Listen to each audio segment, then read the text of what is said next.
True Life Stories with Nyasha. Part 3. Taken away from my mother. At the age of 4, I began to remember things that have stayed with me all my life. My 3 older sisters had already started school, so I spent most of my days at home with my mother. She was heavily pregnant, but as a little girl I had no idea why her stomach had grown so big. I simply thought that was normal life. Despite carrying a baby, my mother never stopped working. Every day she would be in the maize fields, weeding under the hot sun. I admired her strength without understanding the sacrifice she was making. One day, while we were working in the field, my mother's younger sister came to visit us. She lived on a farm near Harare, where she and her husband worked. She stayed with us for a few days. Before leaving, she asked my mother if she could take me with her. My mother was almost due to give birth. She knew that when the time came for her to go to the hospital, there would be no one to look after me. Although it must have broken her heart, she agreed. That was the day I was taken away from my dear mother. At first, everything felt exciting. It was my first time being so far from home. My aunt's husband cooked us a nice meal, and that night they spread blankets for me to sleep on the kitchen floor. Back home, I had always slept beside my sisters. It felt strange, but with time I began to adjust. My aunt worked every day. Before leaving for work, she would leave something for me to eat. For a while, life seemed manageable. But after a few months, everything changed. I missed my parents terribly.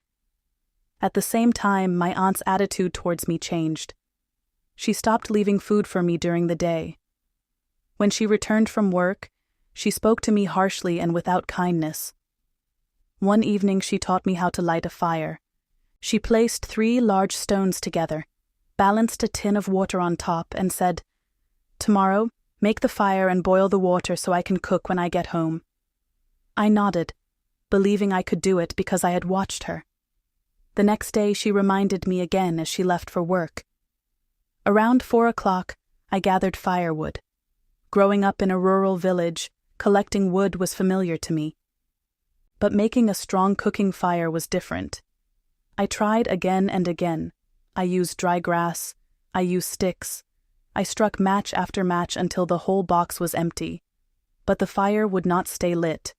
When my aunt returned home and saw that nothing had been done, she became furious. She shouted at me as though I were a teenager instead of a frightened 4-year-old child. That day she told me I would only eat 1 meal each day.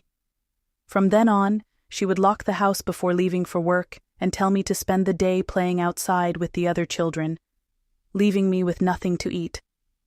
Thankfully, God had not forgotten me. A neighbor noticed what was happening. Unable to ignore my suffering, they wrote a letter to my father, who was working in Harare. As soon as my father received the letter, he came for me. I will never forget the joy I felt when I saw him. He lifted me into his arms and carried me to the bus stop. As we traveled home, my heart was full of happiness and gratitude. When I finally arrived, my mother was waiting for me, and beside her was the newborn baby boy she had given birth to while I was away. At that moment, I knew I was home.